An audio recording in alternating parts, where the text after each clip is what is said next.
राधे राधे सभी को। कैसे हो आप सब? आए हो अच्छे होंगे, स्वस्थ होंगे, मस्त होंगे। तो यहाँ पर शुरू हो गया है मेरा सुबह का ब्लॉग। आज लगभग 6:30 के करीब करीब हो गया है और काम सौंपा है मैंने यहाँ पर क्लीनिंग का। मतलब आज सोफ़ा के साथ साथ पूरे घर की क्लीनिंग होगी क्योंकि आज है बुध। मैं वेडनेसडे को बेडशीट चेंज करती हूँ और जितना हो सकता है उतना पूरा घर में क्लीनिंग का काम कर लेती हूँ। तो पहले वैक्यूम से इसमें जो भी धूल मिट्टी थी वो निकाली गई।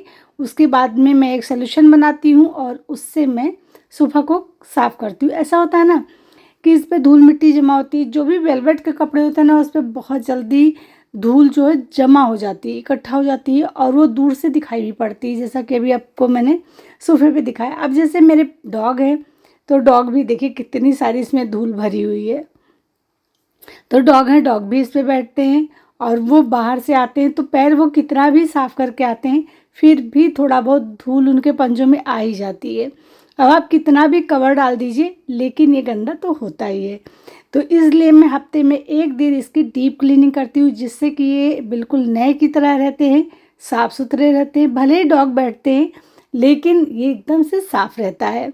तो बस सुबह का आज यही काम है, आपको दिखा सकते हैं। देखिए कितनी ज़्यादा गंदगी निकली है और ये सोल्यूशन इतना बढ़िया होता है कि बहुत जल्दी, मतलब ये भीगता भी नहीं ज़्यादा और बहुत अच्छी तरीके से क्लीनिंग भी कर देता है। साथ ही साथ जो बैड स्मेल होती है वो भी रिमूव हो जाती है, भीनी भीनी सी खुशबू आने लगती है।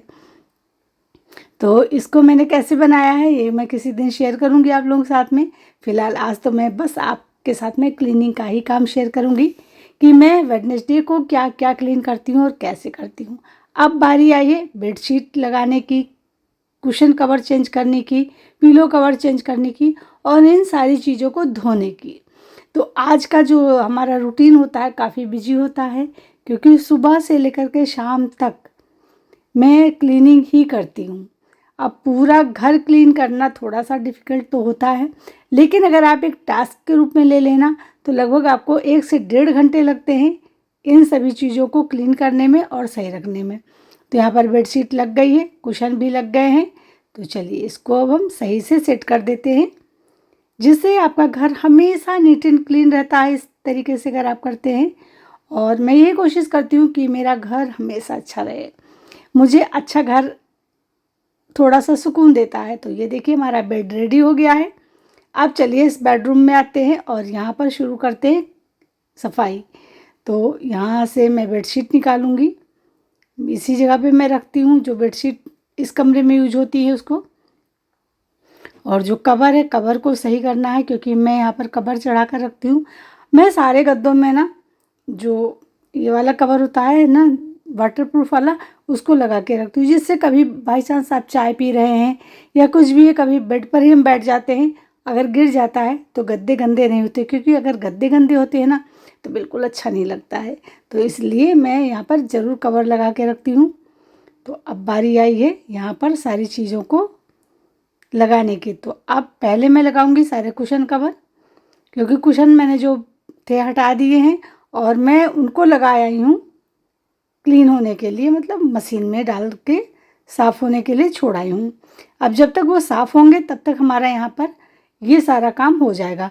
तो देखिए हमारा 2 काम साथ का साथ निपटता चला जाएगा।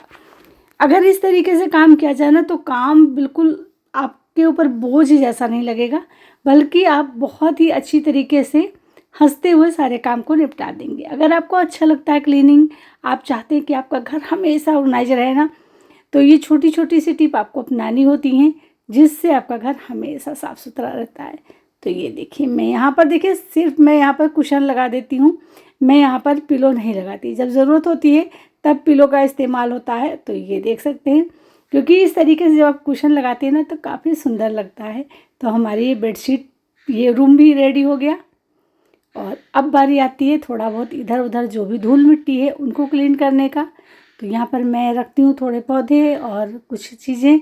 तो यहाँ पर देखिए मेरा बेड बिल्कुल रेडी हो गया है ना, कितना सुंदर लगने लगा। चलिए अब आगे की सफाई शुरू करते हैं और उसके बाद में नहाते हैं, पूजा करते हैं, फिर मिलते हैं आपसे थोड़ी देर में। तो यहाँ पर मेरी पूजा वगैरह हो गई है और मैं आ गई हूँ किचन में। अब मैं यहाँ पर शुरू करूँगी नाश्ता बनाने का काम। पहले यहाँ पर जो सामान बिखरे पड़े हैं ना, क्योंकि जो काम वाली आती है ना, उनका काम होता है सिर्फ काम करके चले जाना, बर्तन धुलना, झाड़ू पोछा करना, चले जाना। बाकी का सारा दिन का काम तो आपका ही होता है। वो तो बस थोड़ी देर के लिए आती है, जल्दी जल्दी करती ही चली जाती हैं। तो यहाँ पर मैं बर्तन वगैरह जो यहाँ पर रखे हैं उनको लगा दूँगी, जैसे कि यहाँ पर बास्केट हट जाएगी, जगह हो जाएगा। मेरा किचन थोड़ा सा छोटा है ना, तो अगर मैं अच्छी तरीके से सही से सारे सामान को नहीं रखती हूँ तो फैला फैला लगता है। आपने देखा होगा कभी कभी ऐसा होता है ना, मेरा किचन बहुत ज़्यादा फैला फैला लगता है। तो मैं कोशिश करती हूँ कि सारे सामान को बिल्कुल सही तरीके से रख दूँ, उसके बाद में काम करना शुरू करूँ। तो यहाँ पर मैंने सब कुछ सही कर दिया है। अब चलिए कुकर में उठाते हैं, रखते हैं आलू उबलने के लिए, क्योंकि आज मैं बनाने जा रही हूँ आलू भरी कचौड़ी। तो आलू निकालेंगे, आलू रखेंगे उबलने के लिए। तो ये छोटा सा एक काम हमारा और हो जाएगा नाश्ते के लिए। आज नाश्ते में मैं बनाऊंगी टेस्टी टेस्टी सी कचौड़ी। तो यहाँ पर तैयारी सारी हो जाएगी। आलू को मैं धुल लेती हूँ, धुल करके हल्का सा नमक डालती हूँ और फिर बॉईल करने को रखती हूँ। ऐसा करने से जानते क्या होता है, आपका आलू जो है फटता नहीं है, बिल्कुल जैसे टाइट होता है ना वैसे ही रखा रहेगा। बस आप उसको जब प्रेस करेंगे तो बिल्कुल फैल जाएगा। अभी मैं आपको दिखाऊंगी भी कि देखिए मेरा आलू बिल्कुल वैसे रखा रहेगा, जब आप उसको प्रेस करेंगे तो फट जाएगा। तो ये बहुत ही छोटी सी टिप है लेकिन बहुत ही कमाल की। चलिए यहाँ पर स्लैब को भी साफ़ कर देते हैं। तो किचन भी बिल्कुल चमाचम, घर भी पूरा चमाचम। तो कितना अच्छा लगता है जब आपका घर एकदम नीट एंड क्लीन है, जिधर भी आप निकलते हो ना उधर आपका घर एकदम साफ़ सुथरा है, तो बहुत अच्छी फीलिंग होती है। ऐसा लगता है कि हाँ हम परफेक्ट है। ये मेरे पास 2 प्लेट रखी हुई है, ये मेलामाइन की प्लेट जो होती है हम लोग डिनर वगैरह में यूज करते हैं, तो ये वही प्लेट है। तो यहाँ पर मैंने एक डिज़ाइन बनाया हुआ था, अभी मैं इसको रिमूव करूँगी, साफ़ कर दूँगी, मतलब इस पर दूसरा कलर करूँगी और आज बनाऊँगी मैं एक बहुत ही सुंदर सी इस तरीके की प्लेट्स पर डिज़ाइन है जो बहुत ही सिंपल है लेकिन बहुत ही खूबसूरत लगती है।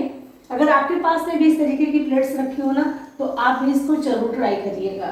तो चलिए इसको कलर करते हैं और बनाना शुरू करते हैं। तो जब तक मेरा आलू उबलेगा ना तब तक मैं इसका कलर कर दूंगी। तो यहाँ पर मैं कलर करने वाली हूँ ब्लैक। इसको मैं टोटली ब्लैक कलर करूँगी और फिर इसके ऊपर मैं एक सुंदर सा कुछ बनाऊँगी। तो बस फटाफट से हमारा ये काम हो जाएगा। तो देखिए उधर हमारा आलू भी उबलेगा, इधर हमारा ये काम हो जाएगा। तो 2 काम हमारे साथ के साथ निपट जाएंगे और हमारे पास टाइम भी बच जाएगा।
तो यहाँ पर मैंने वार्निश कर दी है। वार्निश करने से कलर में शाइन भी आ जाती है और ये मजबूत हो जाते। तो देखिए हम जब तक कलर किए तब तक हमारा आलू गल गया, और आलू देख सकते हैं एक भी आलू फटा नहीं है। आजकल क्या होता है, जब भी आप आलू उबालेंगे तो आलू पक्का फट जाता है, लेकिन इस तरीके से अगर थोड़ा सा नमक डाल करके उबालेंगे तो बिल्कुल नहीं फटता है, बहुत अच्छी तरीके से पकता है। ये देख लीजिए, इस तरीके से मैं प्रेस करूँगी, उसके बाद में मैं गरम गरम ही इसको ऐसे छील लूँगी।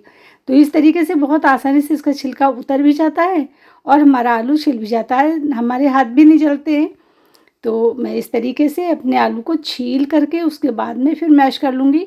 तो यहाँ पर आपको ना तो मैशर की ज़रूरत पड़ेगी, ना आपके हाथों को जलने का कोई डर रहेगा। आराम से आप गरम गरम ही आलू इस तरीके से छील पाएंगी। तो यहाँ पर मैं सारे आलू को छील लेती हूँ और उसके बाद में बनाना शुरू करती हूँ कचौड़ी। तो चलिए इसको छील लेते हैं। आलू छीलने के बाद में मैंने आटा तैयार किया, और अभी देखिए यहाँ पर जेनी आलू मांग रही है बार बार, उसको आलू बहुत ज़्यादा पसंद है। तो वो आलू, जब भी आप आलू उबालेंगे ना तो पक्का है वो आ जाएगी आपके पास में और आस पास ही खड़ी रहेगी कि उसको आलू मिल जाए। तो यहाँ पर मैं कचौड़ी भरना शुरू कर दे रही, देखिए कैसे मांग रही है। इतने शैतान है ना कि आप कुछ भी करो आपके पीछे पीछे लगे रहते। लेकिन सच में बताया ना, इन्हीं से घर में रौनक भी होती है, वरना कौन होता है बात करने के लिए। आजकल किसके पास टाइम होते हैं, किसी का भी बच्चा हो वो आपके पास में बैठ के बात तो नहीं करेगा, उसके पास इतना टाइम नहीं है, किसी के पास टाइम नहीं है। लेकिन अगर आपके पास में पेट है ना तो आप सच में बहुत खुश रहेंगे, क्योंकि उनके साथ आप शैतानी भी करेंगे, उन्हें डांटेंगे भी, उन्हें प्यार भी करेंगे। तो यहाँ पर हमारी कचौड़ी फटाफट बनी जा रही है। कौन मेरी तरह इस तरीके से कचौड़ी बनाता है? मैं बेल करके नहीं बनाती, मैं हाथ से ही बस ऐसे फैला देती हूँ और बना देती हूँ। बहुत ही सिंपल सा तरीका है, लेकिन बहुत अच्छी कचौड़ी बन करके रेडी होती है। तो यहाँ पर बड़े बुजुर्ग कहते हैं ना कि जब आप पहला कुछ मतलब बनाने चलें तो दो छोटे छोटे से, आपको जैसे पूड़ी बना रहे हैं तो छोटी छोटी सी 2 पूड़ियाँ बना लीजिए। तो बस मैंने उन्हीं को बना करके निकाल करके रख दिया है गैस पर। अब इन्हें मैं चिड़िया वगैरह को दे दूँगी, और फिर मैंने यहाँ पर कचौड़ी बनाना शुरू कर दिया है। तो चलिए फटाफट से बना लेते हैं और उसके बाद में नाश्ता करते हैं, फिर आगे का काम शुरू करेंगे। आप लोग किस तरीके से कचौड़ी बनाते हो आलू की, मुझे ज़रूर कमेंट करके बताइएगा। मैं तो बिल्कुल सिंपल तरीके से बनाती हूँ, लेकिन अगर कोई नई ट्रिक है जिससे वो बहुत ज़्यादा क्रिस्पी हो, खस्ता हो, तो मुझे ज़रूर कमेंट करके बताइएगा। मैं भी कोशिश करूँगी उस तरीके से बनाने की। वैसे मैं बनाती हूँ, वो काफ़ी खस्ता होता है, बहुत ही बढ़िया सा क्रिस्पी होता है, लेकिन हो सकता है कोई और तरीका आप सभी को पता हो। तो यहाँ पर चलिए अब हम बना लेते हैं और नाश्ता करते हैं। तो यहाँ पर देख सकते हैं हमारी कचौड़ी किस तरीके से बढ़िया गर्मा गर्म निकल रही है, फूली फूली सी। तो आज मैं ब्लॉग का भी यहीं पे एंड कर दूँगी, क्योंकि बहुत ज़्यादा जब लंबा ब्लॉग हो जाता है ना तो आप सब भी बोर हो जाते होंगे। तो चलिए बस छोटे से इसी ब्लॉग के साथ में करते हैं एंड। आपको ऐसा आज का ब्लॉग कैसा लगा मुझे ज़रूर बताइएगा, और क्या सीखा मेरे ब्लॉग से। मैं कोशिश करती हूँ कि कुछ ना कुछ आप लोगों के साथ में ऐसी चीज़ शेयर करूँ जिससे आप भी कुछ सीख सके, कुछ नया कर सके। तो चलिए मिलते हैं नेक्स्ट ब्लॉग में, तब तक के लिए बाय बाय, टेक केयर।